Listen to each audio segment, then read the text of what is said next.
coming off of the knee injury, but the knee, knock on wood, doesn't seem to be bothering him much at all. But he is not going to ride the roller coaster. He's there to work. And everything that you've heard from players, from coaches, even his tone when speaking to media, it seems like everyone is on board and loving him. Yeah. Yeah, Steph? Yeah, I feel like this is at this point, you can only compare, apples to apples. So at this stage of last year, you had Judon embarrassing Gerard Mayo in front of everybody with the organization totally not having his back. And this year you have the video, whichever that was, 6 weeks ago, however long ago, where he's doing something that, whatever you want to say about it, was bringing some questions to his offseason training. Immediately, Vrabel addresses it with Karen Garisian the next day, and then 72 hours later, he's at Gillette Stadium smiling, waving to the fans and the media. That is what you do now. It's the difference with Vrabel in charge, who has the support of the organization, and he has the respect of the people that he's coaching, and last year. And that, to me, is obviously, it's not going to make them win games or lose games, but last year they lost a lot of games instead of really winning them. Like last year, they gave opportunity after opportunity to opponents. They didn't line up right. They were getting pre-snap penalties. They were undisciplined. They were perfect way to put it. And I don't know if this team's going to be great. I think they're going to win 10 games.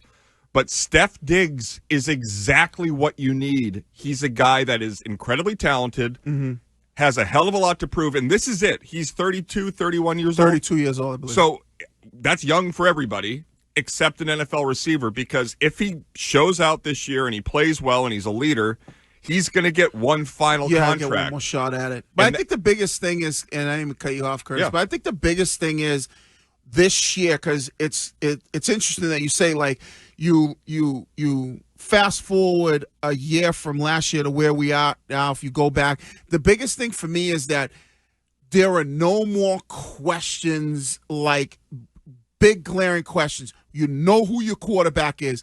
You know what your offensive coordinator is, right? You know what your head coach is and what he's been able to do. Like, there's no like, oh, how's Van Pelt? Like, what's his look like as a play caller? What's that going to look like? How's Mayo going to deal with, when this happens or in a game? Wasn't their offensive line coach not around last year, or was that 2 years ago?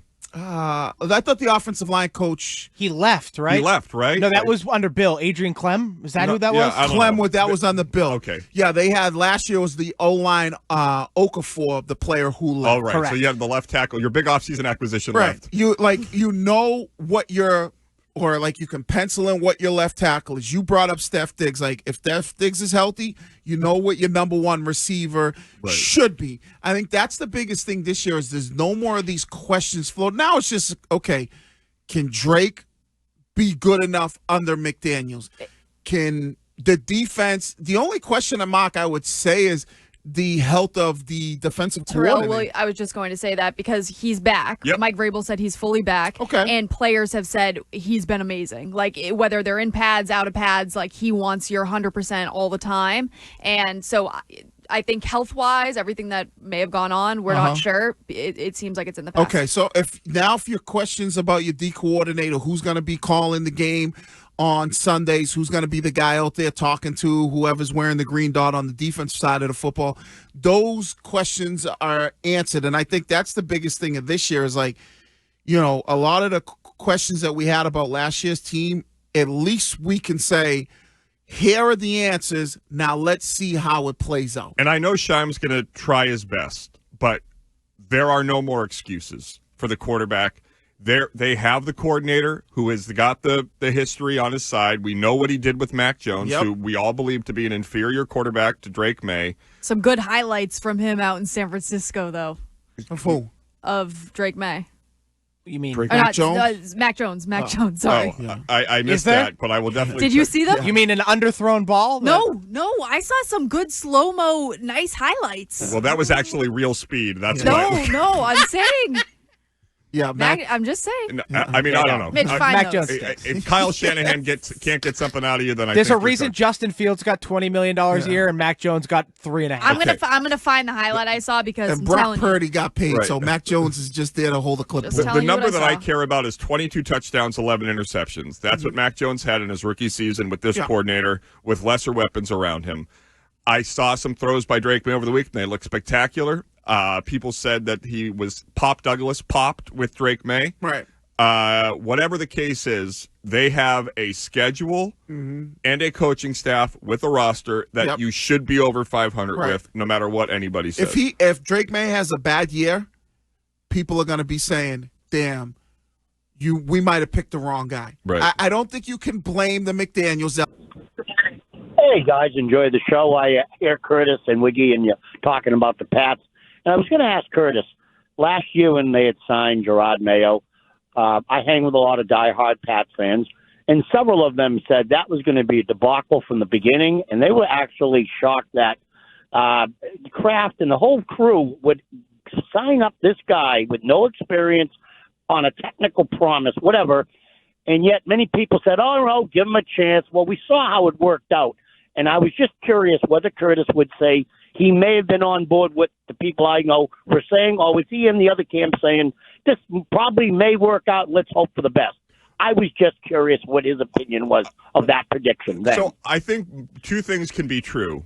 One, Gerard Mayo did not do a good job last year. I celebrated after they beat the Bengals. I may have been premature with my victory lap. But I would have loved to see what Gerard Mayo would do with Josh McDaniels, this defensive coordinator from the Lions that they brought in, with Stef Diggs, with this offseason of spending, and with the support of ownership. Because I believe that Robert Kraft kept his word, and then the second Gerard Mayo was struggling, distanced himself and did nothing to make it better. I thought Gerard Mayo had a bad year coaching. I don't think he's going to coach again. He's clearly not a great coach in NFL. But we don't know if he's not a great coach in the NFL. They set him up for failure. Right. That's the biggest problem. That's my thing, is that it's like what Robert Kraft did was hire a guy too soon and then fired him after 1 year. So it's like you can't talk about how you've known this for 7 years, that he was going to be the next head coach, understanding that he was probably not understanding. We all know that the Patriots thought Belichick was going to coach for 2 more years, and then they were going to hand the car over to Gerard Mayo, and it was going to be a team that was left with a lot of talent and ready to keep going in this process where Bill Belichick would have broken the Shula record. The second that went out the window, Kraft had to give him a couple years to figure it out, and he didn't. And I'm happy with Vrabel. I think Vrabel is going to be a very good coach. I think that Robert Kraft had a good offseason. But I do not, and I will never accept that they treated Gerard Mayo fairly. No. And that's the thing when you're starting to see, like, any head coach who this is his first opportunity as a head coach, right? You know, where you look at Vrabel, he's been a head coach before, that's different. But a guy, Aaron Glenn, for example, with the New York Jets, first opportunity. If ownership is not 100% behind him to help him in any way, meaning, hey, you can build the staff that you want. Where are some of the holes that we have on this roster that we need to fill, and we're going to help you do that? If ownership is not willing to do that, then there is a very, very good chance that first-year head coach is going to struggle. And that's what happened with Gerard Mayo. They didn't do anything to put him in the right position. Now, if you gave him all the pieces and he struggles, then you could go, okay, maybe we were a little bit premature on giving him the head coaching job, but let's see what he does his second year. They did none of those things. And if you had asked anybody 4 years ago and you said, so Belichick's going to leave, the new coach is going to come in, it's going to be bumpy, but they will match their win total, nobody would have said they would fire the coach. Right. Bill Belichick, according to many, is the greatest coach of all time. He won 4 games. The next year, Gerard Mayo wins 4 games, gets fired. And I saw a clip. Brady did I don't know whether it's his website. Something was going around this weekend. I know it was recent because his face had 6 surgeries since the last time I saw him. He doesn't get surgery. It was Botox. And he was talking about how essential it is that you have continuity, because for him and his career, it was the same offense, it was the same coach, and he's like, you can only build when you have a foundation to build off of.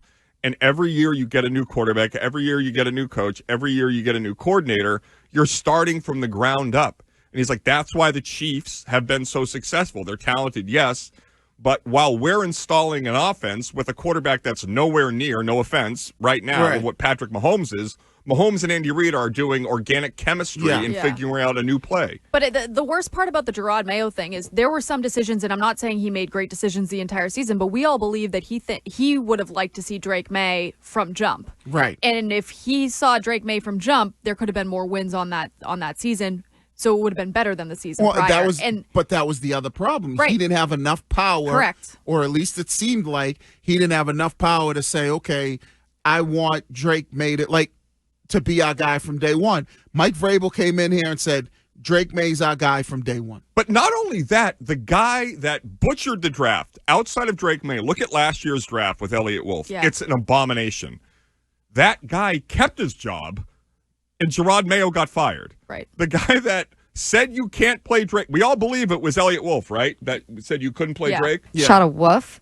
So Elliott Wolf, according to Mago, made a decision that you woof at, where you had Drake May clearly winning the battle. Gerard Mayo made it abundantly clear to everybody that Drake May won the quarterback contest over the summer, and then you fire him. Yeah. And you retain the guy that decided to do the wrong thing. Do you think we'll ever hear from him? Like, No. 5 years down the road, is he going to talk to somebody, whether it's Karen Garigian or write a book? Like, there has to be, if I'm Gerard Mayo, and I understand he's making money and not having to do anything right now, but his name has been dragged through the mud. And for a guy who I'm sure felt like the Crafts were family, that must be really hard to keep your mouth shut and know that you were basically screwed for a season.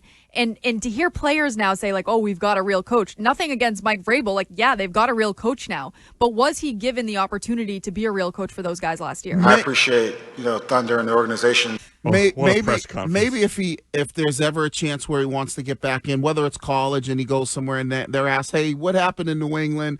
Maybe he says, I don't think he goes down the disrespectful road, but I think he goes down more of the respectful road. Just like things didn't work out. When you start to look at these situations, like Mike Vrabel, and that's the difference, and I think that's what ownership has to do, is allow the guy who's going to be, driving that ship, steering that ship, say, okay, what do you need us to do as an ownership group to help you so we can ultimately, get to where we want to get to? And they're doing that with Mike Vrabel. They're allowing him to do that. Elliott Wolf, I think, is probably now just a guy in the corner where his voice doesn't even make a lot. Like, I think that if Will Campbell doesn't perform well, I don't think we're sitting here criticizing Elliott Wolf. Neutralized. Bam. I think we're sitting here criticizing Mike Vrabel and his decision to draft Will Campbell 4th overall. No, I think Wolf becomes the scapegoat. I think we might criticize Vrabel, but he won't. I think you're both right. I think that Wiggy and I and and others will say that clearly Vrabel was in charge. It's his team. Schefter and Reese reported as much. But the organization will use him as the guy. They'll fire him, and I'm not disputing that. But I think 95% of Patriots fans all think that Vrabel is the shot caller up there. So if Campbell doesn't pan out, they'll fire Elliott Wolf, but I think it'll be, well, Vrabel, why did you take a guy at a position who might not have been a left tackle if they move him to guard or those short type arms. of things? Yeah, whatever. Especially if any of the other offensive linemen that were taken in the next 15 picks are good. Right. Yeah, I mean, I think what'll happen to Vrabel is he won't lose his job, but the leash will get tighter. And I mean, if Will Campbell can't play left tackle, they are cooked. Yeah, there's some issues. There are major issues. If you can't, because not only if he can't play left tackle, and then you move him down in the guard, you are now in the territory of what the hell were you doing, wasting your 4th overall pick on a guard? At least, to be fair, they need a left guard too. So. Right, but who's wasting? At least with Bill, you can criticize him all day long and taking Cole Strange at number 20.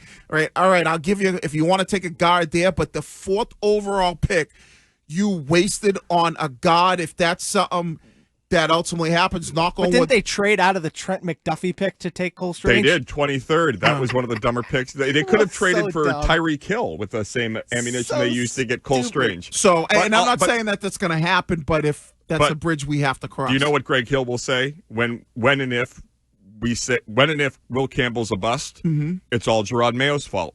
Because had he just lost the last game, you're not picking fourth overall. You could have had Abdul Carter, right? Who they say looks like a Hall of Famer with the Giants. Exactly. All right. Well, we will hear from Mike Vrabel this morning at 10:15. Full pad practice starts at 10:30 at Gillette.